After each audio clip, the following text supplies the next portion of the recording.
Common reasons kung bakit nagde-dental visit ang isang pasyente, kasi masakit na o bubunutin na ang ngipin. The common reason kung bakit ang ilan ay hindi bumibisita sa kanilang dentista, kasi hindi pa daw sumasakit ang kanilang ngipin.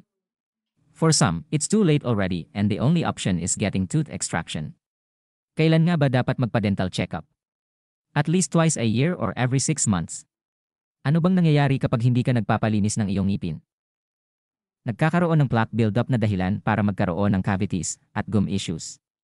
Bukod sa nagbibigay ito ng hindi kaaya-ayang amoy ng hininga, ay ito din ang dahilan ng pagkasira ng ngipin. Ang hindi pagpapalinis ng ngipin din ang isa sa dahilan kung bakit nagkakaroon ng gum infection at nababawasan ang buto na sumusuporta sa ngipin kaya kinakailangan itong bunutin. At ito ang maaaring mangyari sa iyong facial profile sa bawat ngipin na bubunutin dahil lamang sa nasira na ito. Don't let this happen to you.